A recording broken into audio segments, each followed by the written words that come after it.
Ms. Pratt, are you going to be able to use the restroom this morning? Well, I was going to talk to you about my medical law. Okay. I don't know. They did, but I know that even with that issue, you still go to the restroom. 3 days or so. Yeah. So why are you Come draw blood. I mean. Well, we're not going to draw blood. Come up here. Put your water here. Oh, my water. Yes, you're gonna go before the judge.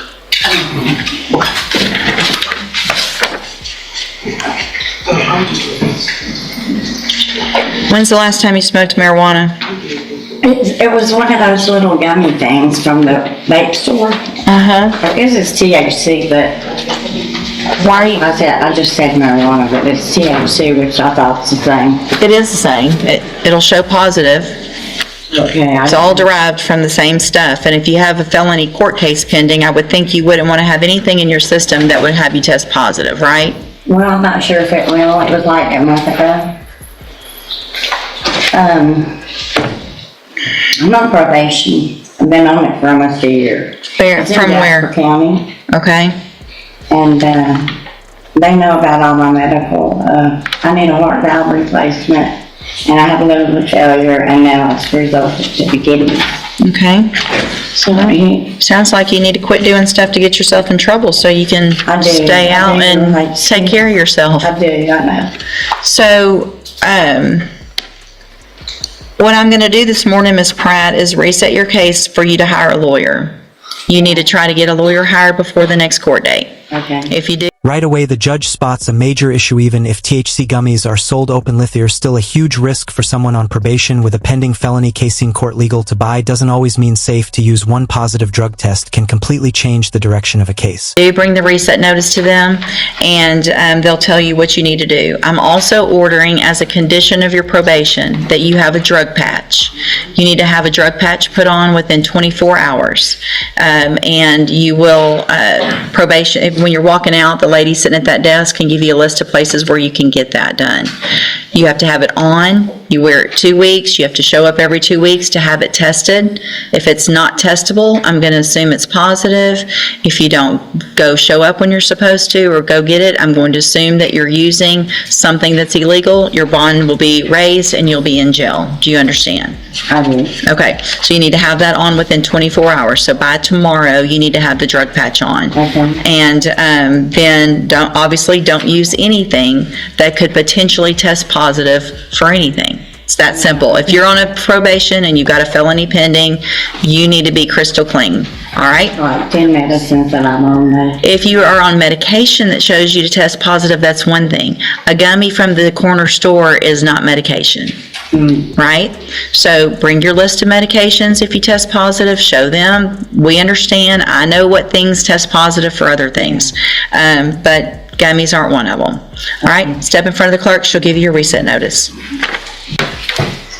Good morning. Are you Shalora Dawson?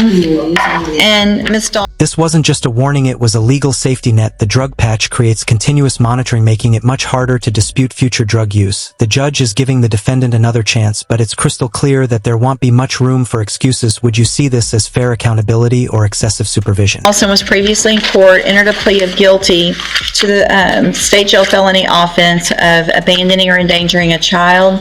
I've received the pre-sentence report. Has everyone had an opportunity to review that report? Yes, sir. Yes, sir. Ms. Dawson, if I test you this morning, you can have anything in your system? Oh, no, ma'am. I did.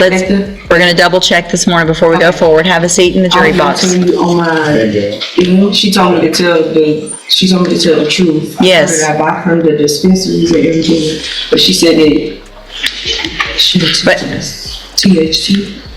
Right. So did they tell you probably shouldn't be doing that so you don't test positive? So I don't think you're using something illegal? No, because it wasn't me smoking. It was something like a gummy that was supposed to help relaxing. Right. But if it's going to test positive, then I'm going to assume the worst. So we'll get to that in a minute. I want to test you this morning and see what's in your system, then we'll go forward in a minute. Have a seat over there in that jury box.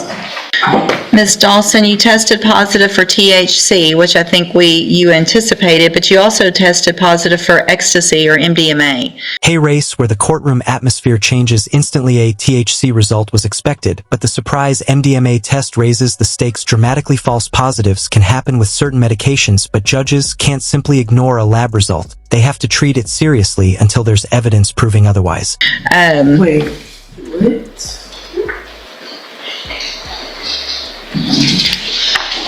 He just said it was a steroid though.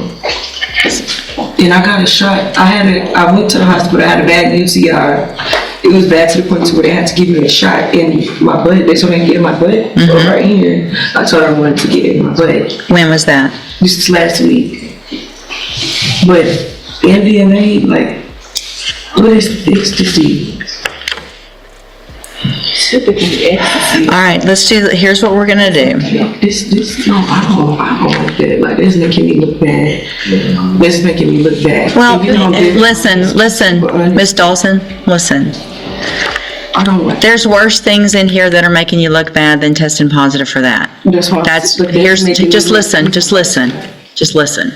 All right, you're going to get your probation. I'm going to do that today, but there's going to be some conditions so that I make sure that you're not using anything that you're not supposed to, including gummies or anything that you think, whatever it is. And can I tell you don't. This? I'm not a abuser. Last year I was just working for the state of Texas. I'm not an abuser at all. I don't. Listen. No, I just want to know. We're going to find out. Then you're not going to have trouble. That's making me look. Notice how the judge shifts the focus away from the drug test and back to the real case, the child's safety. That's a common courtroom strategy. While the test results matter, the court's primary concern is whether this parent can make better decisions moving forwards. Sometimes the biggest issue isn't the drug screen, it's the behavior that brought someone into court in the first place. Listen, Miss Dawson, just pay attention to me for a minute, okay? You're okay, all right? Anything that makes you look bad or that you feel like isn't true, all you have to do, you're going to be on probation, is be successful on probation, and that's all we all want, okay? No, so listen, you already told me, you've already said it, okay? I understand that you're not sure what this is. Maybe it's from the shot. It's okay, all right? We're going to make sure from this point forward that you don't have any issues. You'll have certain rules on probation to follow, and then there won't be any issues, right? Yes, but okay. I wasn't talking about that. I was just trying to express to you, which I know you did say I was going to have my time to talk. I just want you to know I'm not an abuser. Okay, you said that. I don't abuse. Okay. Drugs, like I just. You said that. You've already said it. I told you. But listen, the most important thing is that you figure out how to get your life together for your child. That's what we're really here about today. That you make better decisions than leaving a 2-year-old in a hotel by themselves. That's what I'm worried about. Do you understand? Not a THC gummy, not whatever other thing that happened today. I want you to get your life together. You're young. You have had issues. I see what's going on with your family in here.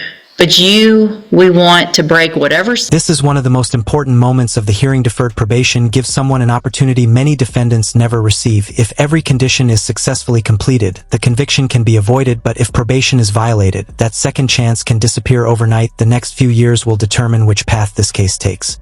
Cycle that you've been a part of so that you can be there for your child. Does that make sense? Yes. Okay, that's what we want. The best for you, the best for your child. For you to be able to make those better decisions, all right? So I'm going to find that you entered your plea of guilty previously, freely and voluntarily. Find sufficient evidence to find you guilty, but I'm not going to do that. I'm going to follow the agreement that you made with the district attorney.